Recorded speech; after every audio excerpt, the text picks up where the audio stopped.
Boa noite, queridos.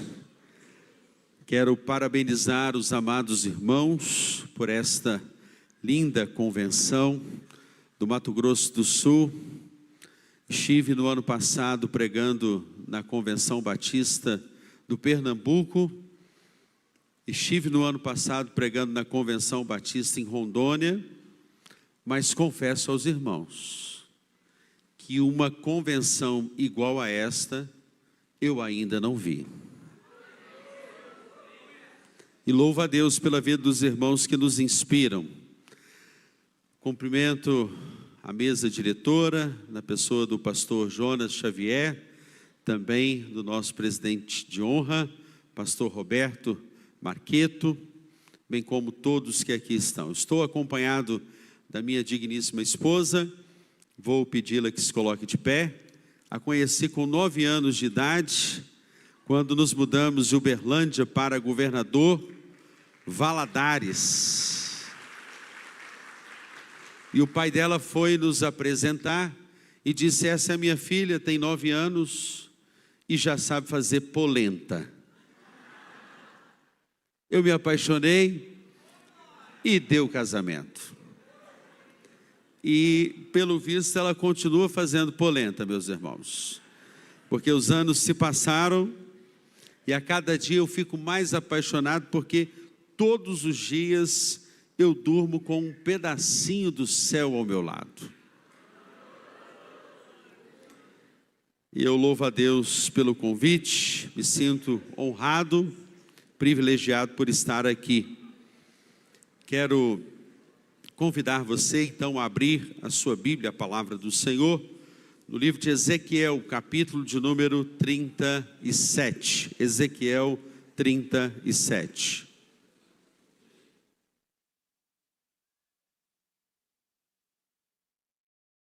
Quero pensar no tema mãos à obra. Você pode olhar agora a sua mão nesse momento?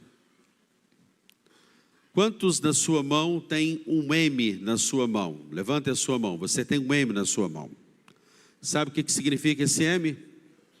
Você é um missionário de Cristo Jesus. Sabe o que significa esse M na sua mão? Você foi marcado. E hoje nós vamos dizer que você foi marqueto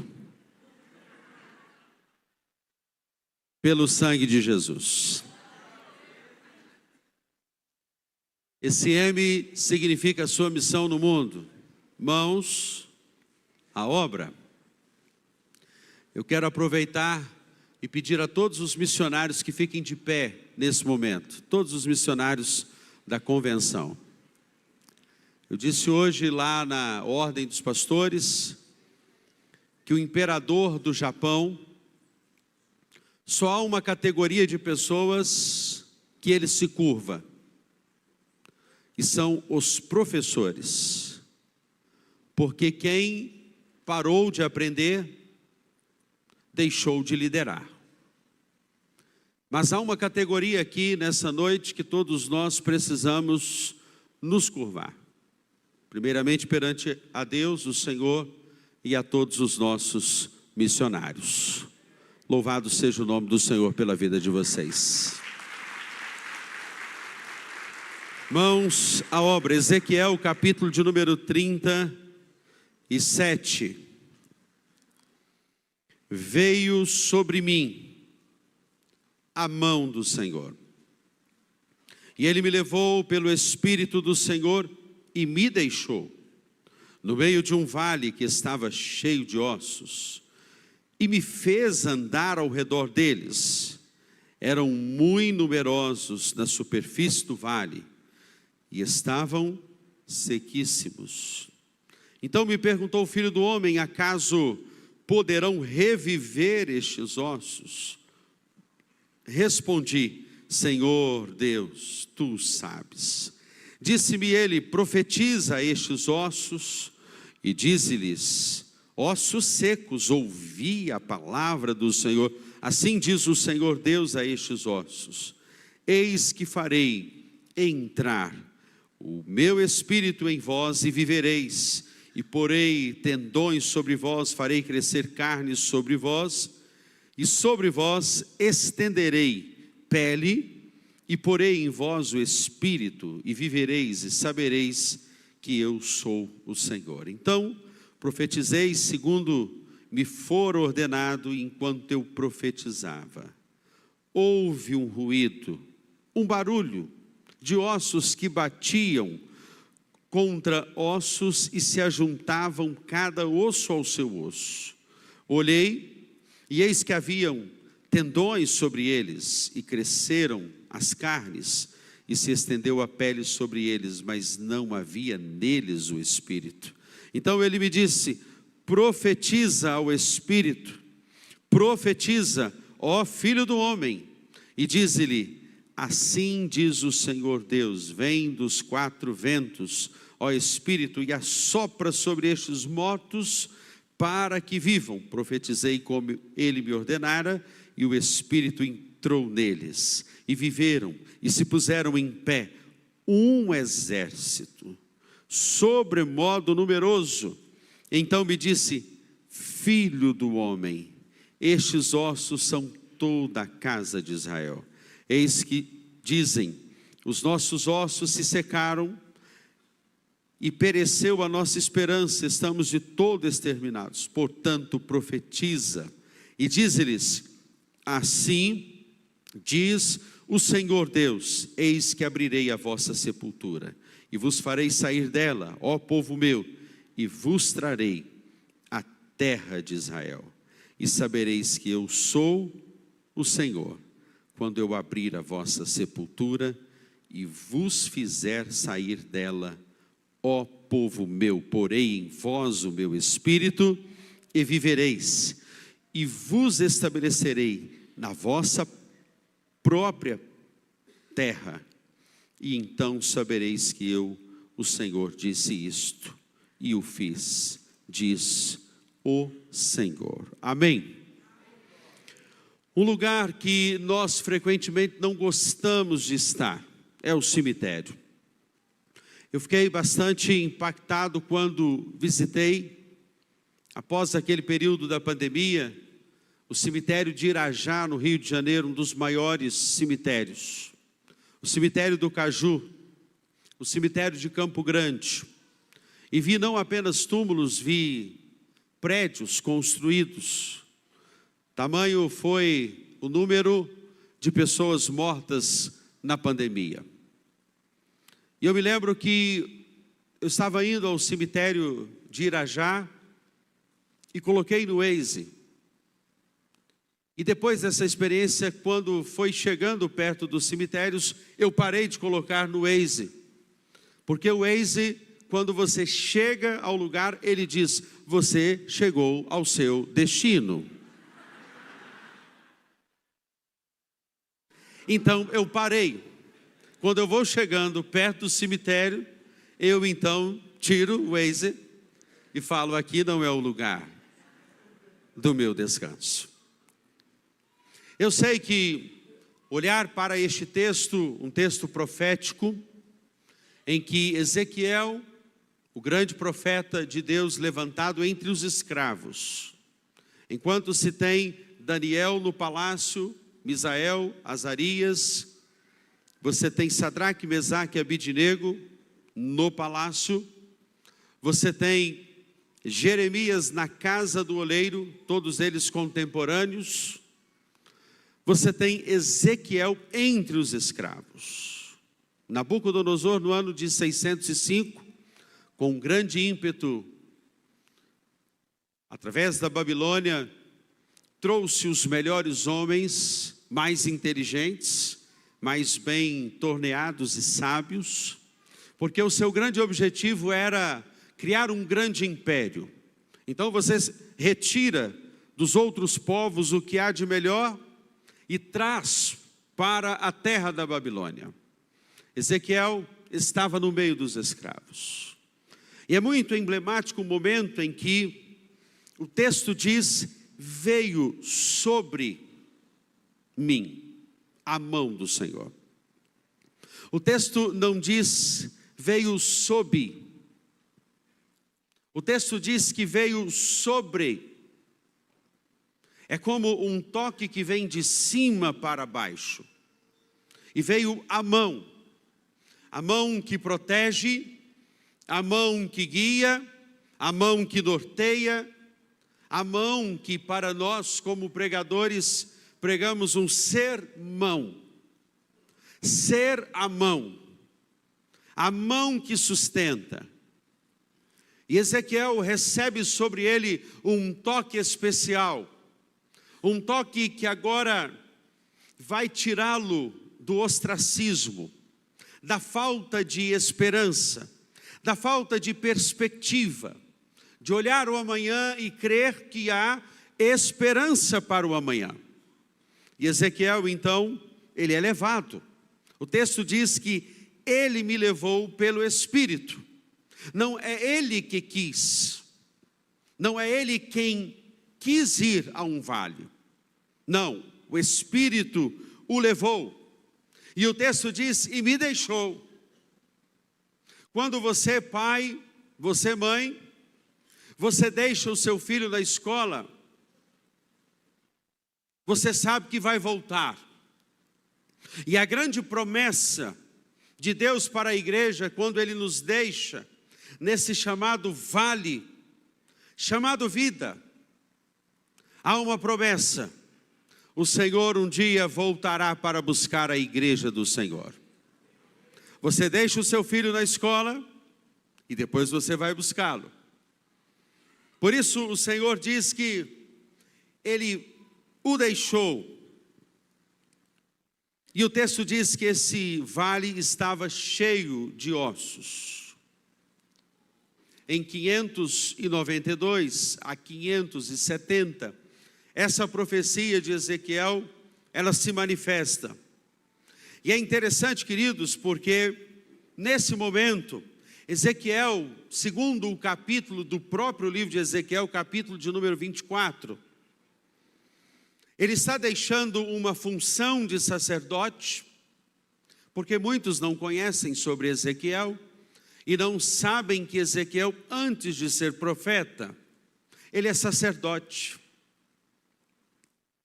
E a Bíblia vai dizer no capítulo de número 24 que ele perde a sua esposa, ele perde a sua família. É como se Deus estivesse içando, tirando um homem que está fechado em torno de si mesmo ou do templo, e o leva a um vale. A pergunta que nasce nesta noite é: por que Deus tiraria você dos lugares mais confortáveis, dos lugares onde há conforto, onde você se senta, onde você assiste um culto, onde tudo é confortável, para ir a um vale? O texto de Ezequiel 24, verso de número 16 diz: filho do homem. E essa mesma expressão se repete no capítulo de número 37, porque no original aqui é humos. A ideia daquele que veio do pó, daquele que está submisso ao Criador, daquele que é guiado pelo Criador, orientado por Ele, o soberano. O humos, você veio do pó. E ele então diz no capítulo de número 24, verso 16: filho do homem, eu vou lhe tirar a esposa, a quem tanto ama. Ela vai morrer, e apesar disso você não vai chorar por ela em público, nem vai se lamentar ou derramar lágrimas por ela. Eu fico imaginando que Ezequiel, ele pode ter pensado: eu perdi o meu ministério, eu perdi tudo. O que mais eu tenho para fazer? E quando Ezequiel ele se aproxima do vale, o texto diz que aqueles ossos não estavam secos, eles estavam sequíssimos. E há por detrás desta expressão um sentido, fala do tempo. E às vezes, meus amados irmãos, o tempo que se alonga é grande demais. E nós achamos que Deus não está trabalhando. E assim como você não sente o seu coração bater, mas sabe que Ele está trabalhando, em silêncio Deus trabalha por você. E Deus trabalha por aqueles que nele esperam. E esse tempo é um tempo difícil de espera, eu sei. Sequíssimos.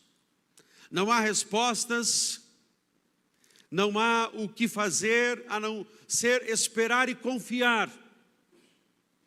Me lembro que no ano de 2015 havia ido aos Estados Unidos para pregar e fazer uma conferência na Carolina do Sul, em 2 cidades, em Charleston e Myrtle Beach, dar um treinamento sobre pequenos grupos. E quando voltei para o Brasil, eu recebi 3 convites. Um para Belo Horizonte, um para Uberlândia, um para Moça Bonita. Por falar nisso, Moça Bonita, já tentaram trocar o nome de Moça Bonita, porque Moça Bonita sofreu demais bullying. É uma igreja que só tem moça bonita. Pois é. E uma certa feita, o coro de Moça Bonita foi cantar numa igreja, e o pessoal ficou numa grande expectativa, vem aí um coro de Moça Bonita. Só que naquele dia foi o coro de homens, e foi uma decepção terrível. Cadê Moça Bonita? Cadê as moças bonitas? Tentaram trocar e chegaram a uma conclusão. Sempre irão se referir como a antiga Moça Bonita. Então não tem jeito. E eu estava literalmente em um vale orando, não sabia para onde iria. Literalmente na crise. Deus disse para mim, tire o S da sua crise.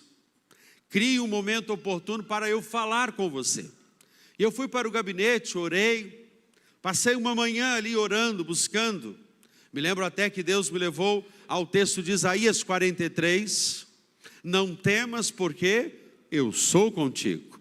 Quando passares pelas águas, os rios não te submergirão, nem as águas te afogarão. Quando passares pelo fogo, a chama não arderá em ti, visto que és precioso, digno de honra, eu te amei e darei Etíope e Sebá por tua vida. Não temas, porque eu sou contigo. Eu levantava, cantava, lia a Bíblia e orava. E então naquele dia eu saí do templo da primeira igreja batista de Aimorés, na avenida central da cidade. Estava indo para casa andando, e eu vi um carro velozmente vindo pela avenida Raul Soares, e vi um casal com uma criança que estavam para atravessar para o outro lado da rua. E de repente, quando eu vejo aquele casal vindo, o carro vinha para pegá-los, eu de lá gritei, ei senhora, ei senhor. E eles assustaram ao ver aquele carro vindo, e deram um salto para trás. Ao que pegaram aquela criança, o perigo passou, e eu fiquei observando aquele pai e aquela mãe, pegaram aquela criança que no meio estava, e eles levantaram aquela criança para atravessar para o outro lado da rua, e a criança estava com os seus pezinhos assim, no ar. Fez sentido a palavra de Abacuque, que diz que Ele faz com que os seus pés andem altaneiramente. E o casal atravessando para o outro lado, Deus me diz, Marcos, não temas, porque eu coloco a minha mão sobre a sua vida. Não temas, porque a minha boa mão está sobre você. Aqui é Ezequiel sentindo que a mão de Deus estava sobre ele.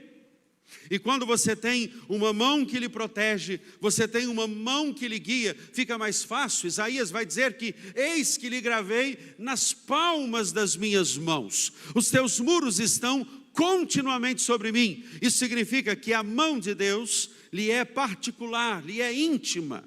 Quando vem o perigo, Deus faz assim com você, Ele te protege. A boa mão do Senhor estava sobre Ezequiel. E a primeira verdade que eu gostaria de pensar à luz deste texto, com o título Mãos à Obra, é que a pressão irá revelar a sua essência. Quando Deus, Ele pergunta para Ezequiel: filho do homem, você acredita que estes ossos podem reviver? E ele diz: tu sabes. É porque no momento do vale, no momento dos seus questionamentos, aquilo que vai brotar é a sua essência, ou o melhor ou o pior da sua vida. E eu quero crer, meu amado, que o que Deus tem feito ao longo da sua história, em derramar na sua vida da presença, da glória dEle, fará com que você, em meio aos vales, em meio aos desafios, em meio ao convite, ao comissionamento, mãos à obra, o que vai expressar da sua essência é o melhor de Deus para proclamar nessa terra tão carente de Cristo Jesus. No momento da pressão, Jesus, Ele dormia no barco. E Jesus não podia ver um barco, uma tempestade, que Ele dormia. Sabe por quê? Na pressão, a essência de Jesus foi revelada. Eu sou o controlador dos mares. Eu tenho na palma das minhas mãos os oceanos. Então você pode dormir tranquilo e confiar, porque na pressão, o melhor de Deus vai ser revelado através da sua vida. O que nós iremos fazer diante desse vale que nós estamos, onde a cada dia os valores, os princípios da igreja, da sociedade são mudados. Deus está me chamando, está lhe chamando para esse tempo que se adia, os ossos sequíssimos. Passou o tempo e vivemos uma geração hoje que não quer esperar o tempo, porque é uma geração com pressa. Ezequiel está ali prostrado, com medo. Deus o tira do sacerdócio, o leva a ser profeta. E Deus lhe dá uma das maiores revelações do Antigo Testamento: eu vou fazer reviver os ossos sequíssimos, que há anos estão mortos. Veja comigo, queridos, que o texto, ele vai nos dizer que se levantou um poderoso exército. E aqui eu penso com você, que só se levantou um exército, e esse exército, ele estava no vale, e esse exército estava morto naquele momento, porque estava na guerra. Porque só é ferido quem está na guerra. Só é machucado quem está com mãos à obra. Se você não quiser passar por dores, você tem a opção de ficar sem as dores. Mas corre um grande risco de, ao invés de você ser um adorador, você ser um murmurador. Então a escolha é minha. A mão que guia, a mão que sustenta, a mão que conduz, a mão que orienta, a mão que norteia, estava ali. A pressão revela a sua essência. Isso me faz lembrar a história de uma menina que ela procurou a ajuda de um farmacêutico às 23 horas da noite, bateu na farmácia. Era uma pequena vila onde tinha apenas uma farmácia, e ela bateu ali na porta de ferro, de aço. Ei, farmacêutico, me atende, por favor. A sua mãe havia tido uma convulsão e ela tomava um remédio. O seu papai estava viajando, não estava em casa, e ela então correu para a farmácia com uma receita e disse: moço, me ajuda, minha mamãe está muito mal lá em casa, está com uma convulsão e ela precisa tomar este remédio aqui.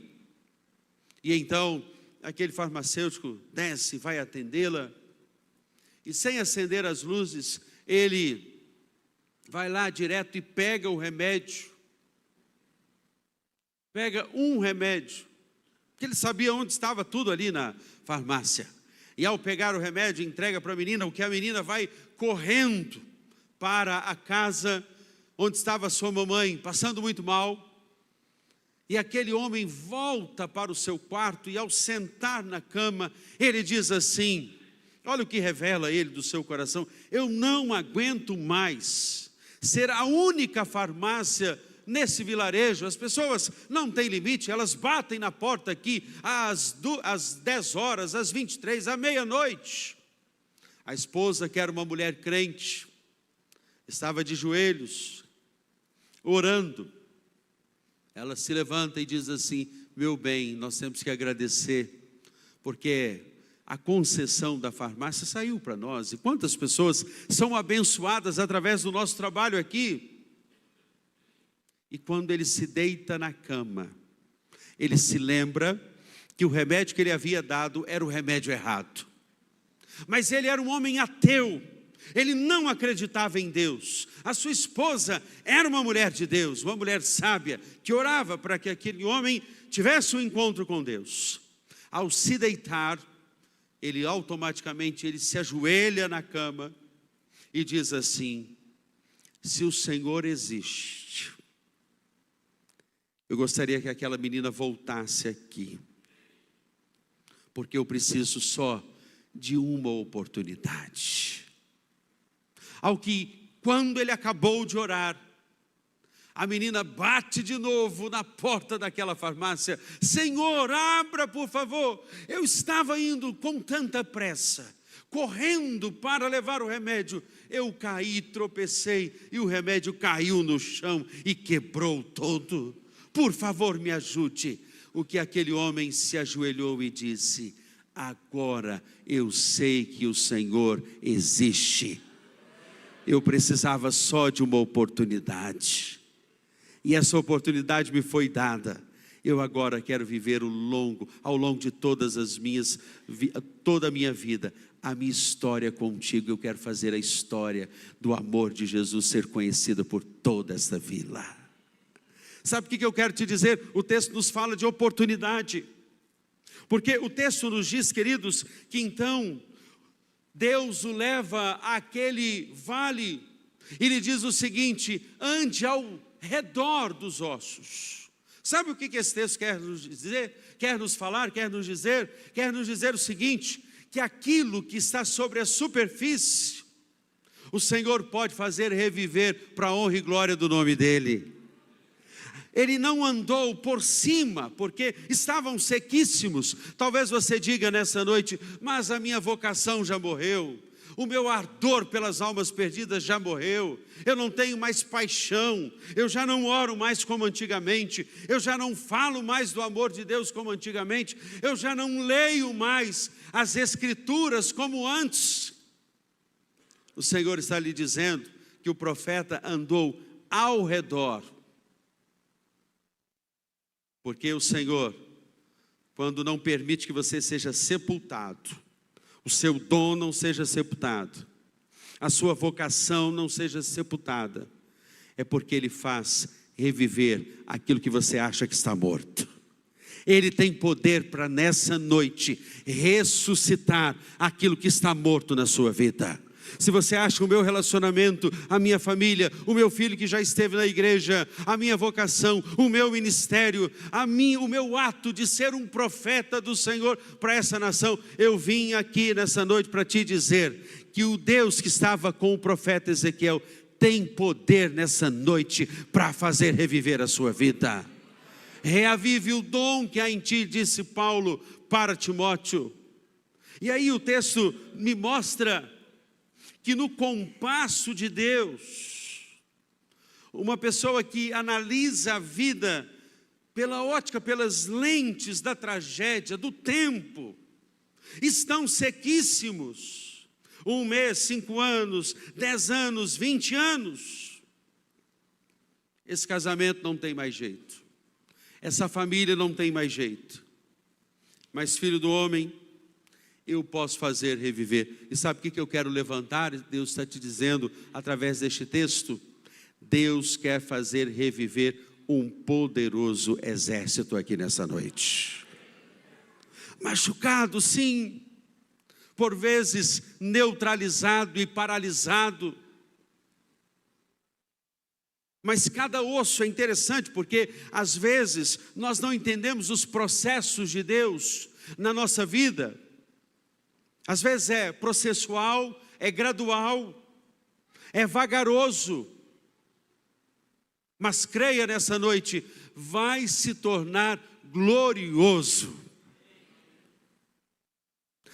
E é interessante analisar este processo de Deus aqui, porque Ezequiel agora começa a olhar aquele barulho. Às vezes as coisas parecem estar desconcertadas, parece que não vai ter jeito, não tem jeito para a nação, não tem jeito para o país. Eu creio que o Brasil tem uma dívida com o sul mato-grossense, porque esse estado riquíssimo produz não só para o Brasil, mas para as nações. E tudo que planta nessa terra vermelha, brota. E os irmãos são uma metáfora linda, de que aquilo que Deus está fazendo nascer, ou melhor dizendo, renascer, nessa terra, vai abençoar muitos povos ao redor da terra. Não tenha dúvida, querido, que esse barulho, como sons de um ruído, de um chocalho, aquilo que nos parece estar desconcertado, Deus às vezes permite que alguns fatores intervenientes venham desestabilizar a sua vida, porque é melhor você nesse processo, porque a Bíblia diz que Deus disciplina ao filho que ama. Tem muita gente sendo bem disciplinada por Deus, tem muita gente passando por processos, mas a essência que vai ser revelada através da sua vida é essa palavra que Deus quer ouvir dos seus lábios nessa noite. Você acredita que aquilo que está morto, é como aqui no original é o seguinte sentido: depois de tudo que você viu, Ezequiel. A melhor tradução de Ezequiel 37 é esta: depois de tudo que você passou, depois de tudo que você viu, você ainda tem fé para crer que eu posso restaurar essa nação? É Deus olhando para dentro do seu coração hoje, com aquelas lentes poderosas, que leem a sua mente, leem a sua alma, leem o seu coração, e dizem para você: eu estou te dando mais uma oportunidade. Você passou pelo Covid. Deixa eu fazer uma pesquisa aqui. Quantas pessoas tiveram Covid? Uau! Você está no tempo da graça. Você está vivendo. Se está vivo, viva. Mas há muitas pessoas que parecem que estão mais mortas do que vivas. Estão como estes ossos.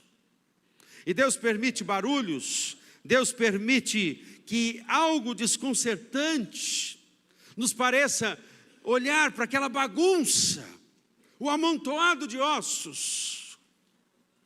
Mas Ele tem poder nessa noite para reunir tudo e fazer com que um poderoso exército se levante aqui. Soldados feridos, sim, mas vão se levantar. Sabe por quê? Mortos não andam, mortos não ouvem, mortos não têm sensibilidade, mortos não têm apetite, mortos não veem, mortos não respondem, mortos não choram, porque mortos estão secos. Eu pergunto para você nessa noite: a sua vida está seca, meu irmão? A sua vida precisa que a água da vida passe por você nessa noite? Deus tem poder para permitir que o rio da vida passe sobre você nessa noite. Mas, em último lugar,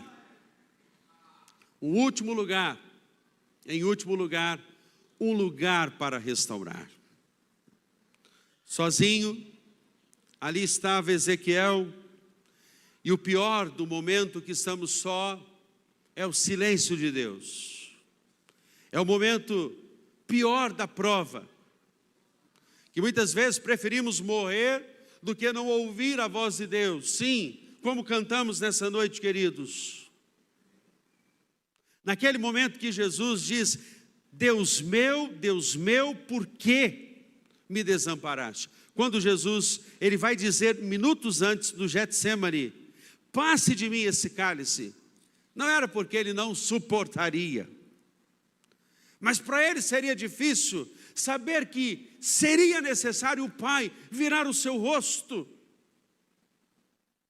E o desamparo ali na cruz é exatamente este, o silêncio do Pai.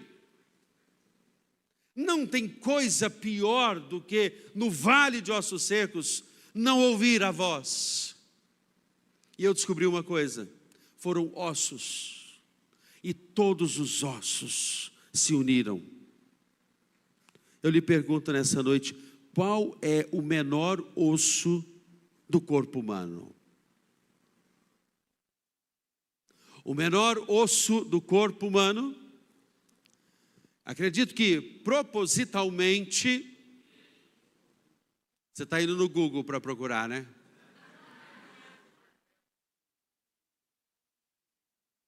É o estribo, que está no ouvido. E eu acho que essa metáfora é linda demais para nós nessa noite. Porque aquilo até que você acha é pequeno demais. Eu sou pequeno, eu sou o menor osso. Como é possível Deus me usar? Eu estou aqui para te dizer: mãos à obra, porque a minha boa mão está sobre você, Ezequiel.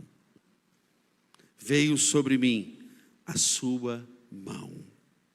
Por isso, esse é o tempo de preparo, é o tempo de entender, é o tempo de clamar, é o tempo de ir, é o tempo de proclamar, é o tempo de anunciar, porque é promessa de Deus que envergonhados serão todos os que se levantarem contra ti.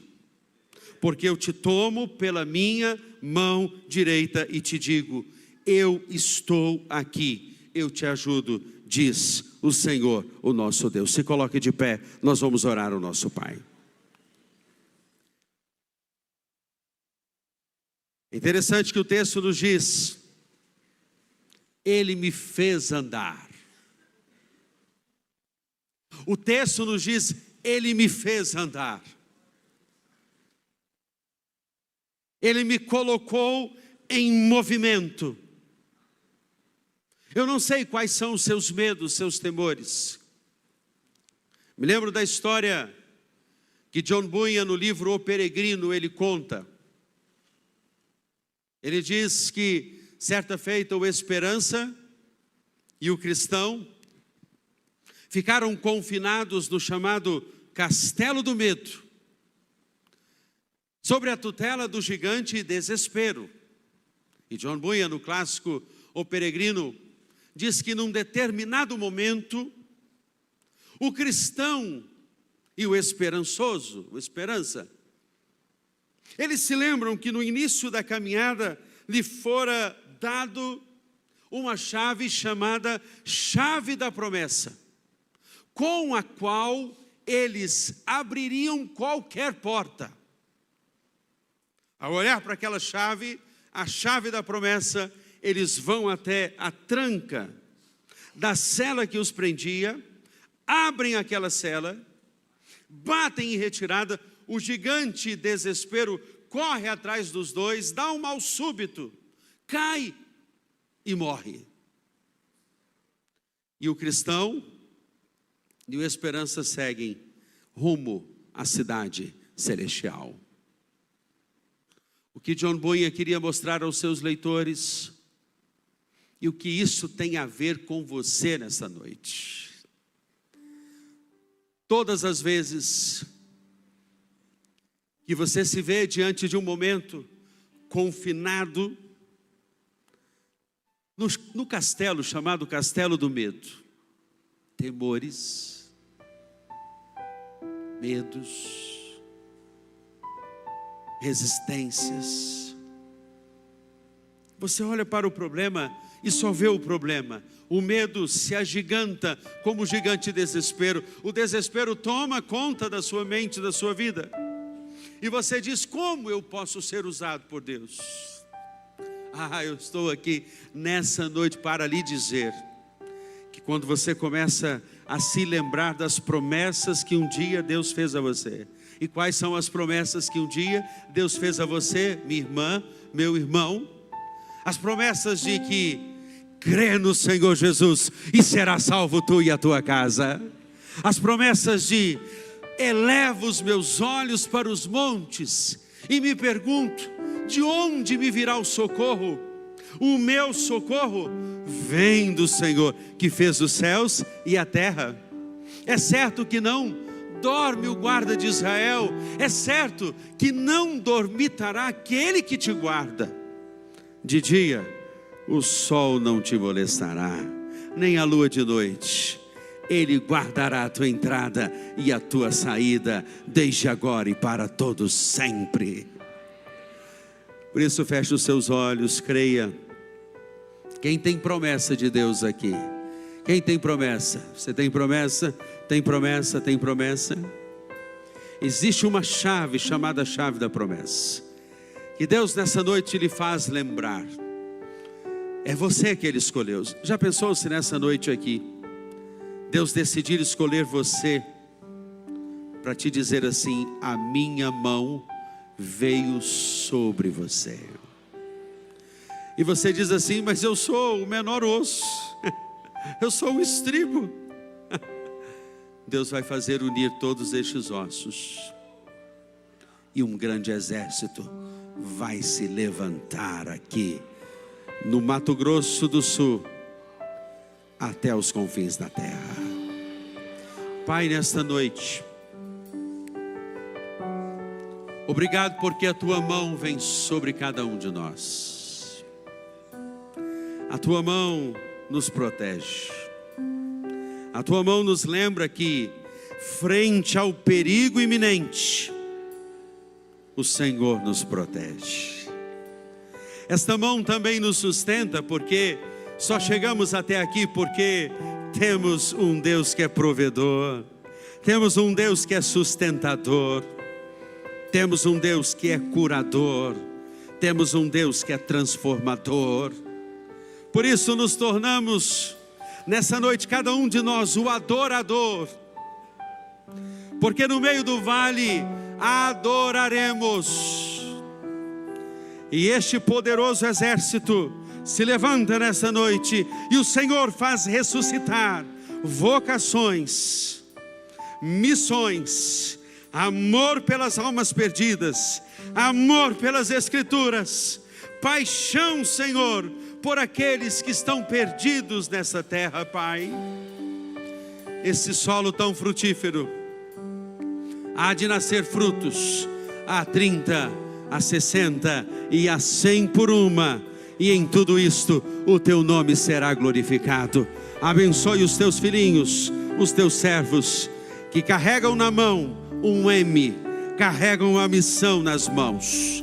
Por isto, mãos à obra, a ti o louvor e a glória, no nome de Jesus. Amém e amém. Deus abençoe a todos os irmãos.